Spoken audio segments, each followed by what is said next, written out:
이제 내일이면 십자가에 달리시는데 오늘 제자들과 함께 그 고난의 자리에서 함께 이렇게 기도하는 장면이 이렇게 나오고 있습니다. 그래서 우리도 오늘 말씀의 제목은 기도의 자리라는 제목으로 우리가 함께 말씀을 나누고자 합니다. 우리 조선 말기에 선교사인 그 헐버트 선교사님이 쓴 조선 멸망사라는 그런 책에서 나오는 말씀입니다. 한국인들은 사회적으로는 유교도이며 철학적으로는 불교도이고 고난을 당할 때는 영혼 숭배자, 즉 미신적이 된다는 거예요. 샤머니즘들이 된다는 겁니다. 따라서 한국인의 종교가 무엇인지 알려면 유교인지 불교인지 샤머니즘인지 기독교인지 이것을 알려면 무엇을 보면 되냐면 고난에 빠져 있을 때 어느 쪽으로 기우는지 살펴보면 알 수 있다. 이런 대목이 나옵니다.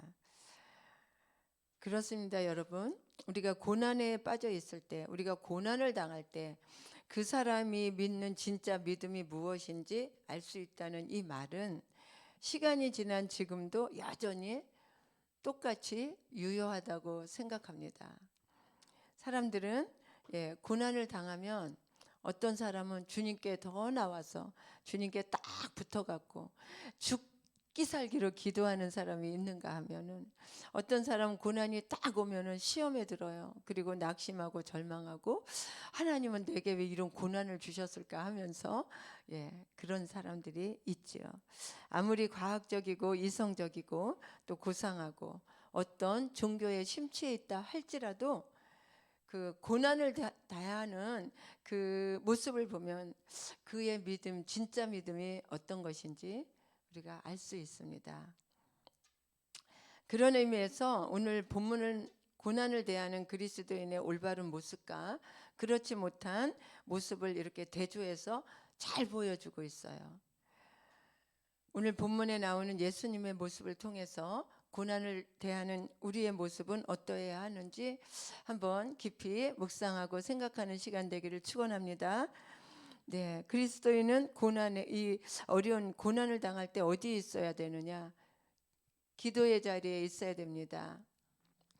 제자들과 성만찬을 마치시고 내일로 다가온 십자가 고난 앞에서 주님은 그 고난을 회피하려고 하거나 또 그 고난을 또 체념하지도 않았습니다. 그 고난 앞에 아주 적극적이지만 그러나 수동적인 태도로 기도의 자리로 나아갑니다. 우리 여기 쭉 나와 있습니다. 우리 36절 한번 함께 보도록 하겠습니다. 시작.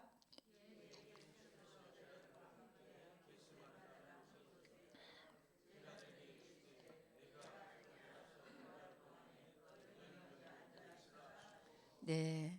39절에도 보니까 조금 나아가 얼굴을 땅에 대시고 엎드려 기도하여 이르시되, 또 42절에도 보니까 다시 두 번째 나아가 기도하여 이르시되, 44절에도 보니까 세 번째 같은 말씀으로 기도하신 후 이런 말씀들이 계속 나오고 있습니다. 여러분, 이것이 고난을 대하는 그리스도인의 모습이며 제자의 모습이어야 될 줄로 믿습니다.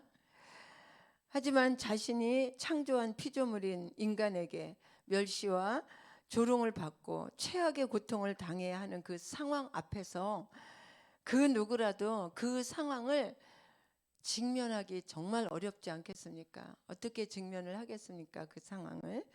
예수님 또한 마찬가지입니다. 예수님은 그 고난 앞에 하나님을 원망하거나 인간들을 저주하는 것이 아니라 기도의 자리를 선택했어요. 그리고 결국 그 진노의 잔을 마시게 되었습니다. 하지만 제자들의 모습은 어땠습니까? 정말 이와는 너무나 대조적입니다. 우리 바로 우리가 읽은 36절 앞에 35절 한번 같이 읽겠습니다. 시작. 베드로가 이르되 내가 주와 함께 죽을지언정 주를 부인하지 않겠나이다 하고 모든 제자들도 그와 같이. 네. 모든 제자들도요. 예, 그와 같이 내가 예, 죽을지언정 함께 주님과 함께 죽을지언정 주님을 절대로 부인하지 않겠습니다. 베드로뿐이 아니라 모든 제자들이 다 그렇게 말을 했다는 것이에요. 그러나 제자들은 예수님과 함께 기도의 자리로 초청을 받았지만 그들은 기도하지 않았습니다. 40절 한번 같이 보겠습니다. 시작. 제자들에게 오사 그 자는 것을 보시고 베드로에게 말씀하시되 함께 1시간도 이렇게 깨어 있을 수 없더냐. 이들은 기도하지 못했습니다. 결국 기도하지 않는 제자들이 어떻게 되었을까요? 예, 기도하지 않는 제자들이 어떻게 되었을까? 예, 정말 너무너무 실망스러운 일들이 일어났잖아요. 예수님을 3번이나 부인하고 저주까지 하면서 예수님을 버리고 도망가는 그런 일들이 일어났습니다. 기도하지 않았기 때문에 그렇습니다. 우리는 고난 앞에 기도의 자리로 나가지 않는다면 베드로와 다른 제자들과 같이 얼마든지 예수님을 버리고 도망갈 수 있고, 그리고 예수님을 모른다고 부인할 수 있고, 더 나아가서 얼마든지 예수님을 배도할 수 있는 그런 연약한 자들이 바로 저와 여러분의 모습인 것입니다. 예수님과 함께 3년 동안 먹고 자고 동고동락했던 그 제자들도 그랬는데 하물며 우리는 여러분 자신 있습니까? 십자가 고난 앞에서 예수님을 부인하지 않을 자신이 있습니까? 기도하지 않으면 절대로 그럴 수 없는 그런 연약함이 우리에게 있다는 거예요. 우리들의 삶은 어떻습니까? 내가 고난당할 때, 어려움이 생길 때, 아니면 기쁘고 즐거울 때, 그럴 때 여러분 우리는 어떻습니까?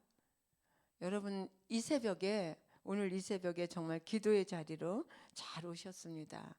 새벽을 깨워 기도의 자리로 나오신 여러분들에게 어떤 상황이라도 예수님을 부인하고 저주하는 것이 아니라 고난 앞에서 신실한 그리스도인으로 서 있게 될 줄로 믿습니다. 네. 두 번째로 예수님의 제자라면 주권이 하나님께 있음을 고백해야 됩니다. 항상 주님은 나의 주인이십니다. 어떤 상황이라도 나에게 왜 하나님 이런 일을 만나게 하십니까? 이런 상황을 주십니까? 이러한 질문을 하는 것이 아니라 어떤 상황이라도 주님, 지금은 내가 힘들지만 그러나 이것조차도 주님 안에 있음을 고백합니다. 그리고 이 고난이 지나가게 될 줄로 믿습니다. 지나갈 때는 합력해서 선을 이루시는 좋으신 하나님의 그 엄청난 더하여 주시는 그 축복이 나에게 주어질 줄로 믿습니다. 이렇게 하나님의 주권을 고백해야 될 줄로 믿습니다. 예수님은 완전한 하나님이시지만 완전한 인간이셨어요. 완전한 인간이시기 때문에 고난과 죽음을 피하고 싶은 마음이 있었을까 없었을까? 성경에 보면 있었어요.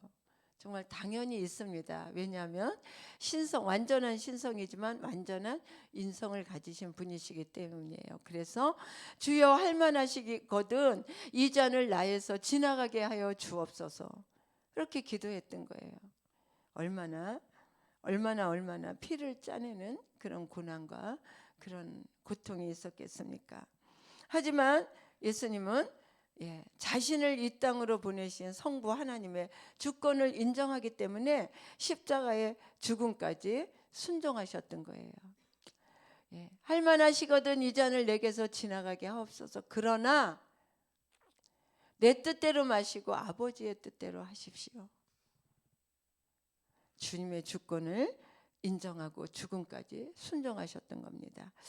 우리가 조금 전에도 읽어보았지만 39절, 42절, 44절 말씀에 보면은 예수님은 3번씩이나 같은 말씀으로 기도하러 나가십니다.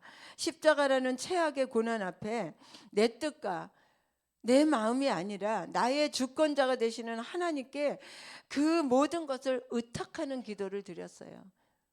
3번씩이나 주님께 나가서 무슨 기도를 드렸을까?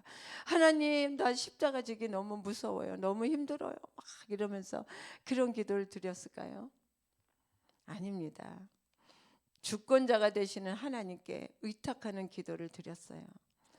혹여나 한 번의 결단으로 흔들릴 수 있을까봐 3번씩이나 하나님께 나아가 자신의 뜻, 자신의 의를 내려놓고 하나님의 의와 하나님의 뜻만을 붙잡고 피를 짜내는 그런 겟세마네 기도를 드렸던 것입니다. 여러분, 겟세마네라는 뜻은 뭐예요? 기름을 짜다 이런 뜻이에요. 그래서 겟세마네 기도는 예수님의 물과 피와 기름과 그런 모든 것을 짜내는 그런 기도였다는 겁니다. 여러분이 겟세마네 기도하면 어떤 생각을 하십니까? 그냥 기도를 생각하십니까? 모든 피를 다 짜내는 그런 기도였다는 거예요. 네, 51절 말씀에 오늘 본문 말씀은 아니지만 우리 51절 말씀에 보면은 예수와 함께 있던 자 중에 하나가 손을 펴서 칼을 빼어 대제사장의 종을 쳐서 귀를 떨어뜨렸다고 말씀하고 있습니다. 이것은 무슨 말씀이냐? 네, 예수님을 잡으러 온 그 병졸들의 귀를 말고라고 나와 있어요. 말고의 귀를 제자 중에 하나가 그냥 탁 쳐서 예수님을 잡으러 왔으니까 아주 용감하게 나가서 예수님을 보호하려고 그냥 칼로 그냥 말고의 귀를 쳐서 떨어뜨렸던 거예요. 자신의 힘과 방법으로 고난을 헤쳐나갈 수 있다고 생각하지만 여러분, 주님은 오히려 하나님의 일을 방해하는 일일 뿐이라고 그 제자를 책망하시고 떨어진 귀를 잡아서 말고의 귀에다 이렇게 붙여주십니다. 여러분, 그러면서 뭐라고 말씀하시냐면 53절 54절에서 이렇게 말씀하십니다. 그 제자를 책망하시면서 예수님은 하나님께 기도해서 내가 12군단이 넘는 최강 전사인 천사들을 보내서 온 인류를 심판하실 수 있지만 그러나 모든 고난이 하나님의 주권 속에 있음을 고백하면서 죽음조차도 순종하는 주님의 모습을 보이고 있습니다. 그렇습니다. 주님은요, 우리에게 왜 전도하라고 하십니까? 왜 이렇게 힘들게 금식 기도하고 릴레이 기도하고 맨날 나와서 거점 전도하고 그렇게 하라고 하셔요? 그냥 온 천사들을 다 동원해 갖고, 하늘의 천군 천사를 다 동원해 갖고 천사들을 시켜서 전도하시지. 아니면 저 강팍한 그렇게 전도해도 안 나오는 내 남편, 내 가족, 형제들, 내 지인들 꿈에 한번 탁 나타나서 아유, 너 교회 이번 주에 교회 안 나가면 예수 안 믿으면 너 오늘 당장 내가 너를 죽일 거야. 이렇게 꿈에 한번 나타나서 한번 말씀하시면 아마 이 교회가 미어 터질 거예요. 자리가 없을 거예요. 전 맨 처음에 전도하라고 목사님이 하도 그래서 전도하러 나가는 게 너무 힘들어서 전도가 안 되니까 전도가 되면 얼마나 재밌겠어요. 근데 너무 안 되니까 너무 힘들어서 하나님 꿈에 나타나서 천사를 꿈에 보내서 교회 안 나가면 내가 너 죽일 거야 이렇게 한마디만 해주시면 될 텐데 왜 이렇게 힘든 전도를 하라고 하시나 막 이런 생각을 한 적이 있습니다. 여러분, 그러나 천사도 흠모하는 전도하는 일은 천사도 흠모하는 일이라고 말씀하고 계십니다. 하나님께서는 하나님의 자녀들인 우리를 통해서 하나님의 나라 확장해가고 그 일을 우리에게 위임하셨다는 거예요. 그 영광스러운 일을 우리에게, 저와 여러분에게 위임하셨다는 거예요. 그리고 마지막 유언을 하시면서 내 양을 먹이라 유언하시고, 그리고 땅끝까지 이르러 내 증인이 되라. 유언하시면서 우리에게 그 일을 맡기셨다는 거예요. 얼마나 우리는 정말 하나님께서 얼마나 우리를 사랑하시는지, 우리 얼마나 대단한 존재인지 아시겠죠. 성도들이 고난을 대하는 태도는요, 내게 찾아온 그 고난은 선하신 우리 아버지 하나님의 주권임을 고백하면서 합력하여 선을 이루시는 신실한 하나님이심을 진심으로 믿는 것입니다. 이것이 믿음 있는 성도의 자세고 태도라는 거예요. 그러나 이렇게 하는 것이 결코 쉬운 일이 아니기 때문에 우리는 어떻게 해야 되느냐? 계속해서 기도의 자리에 나와서 우리의 자신을, 연약해서 늘 날마다 흔들릴 수밖에 없는 우리의 자신을 기도의 자리에서 붙들어 매야 된다는 거예요. 그래야 우리는 바람이 불 때, 풍랑이 불 때 그 기도의 자리에 매어 있으면 흔들리지 않는다는 거예요.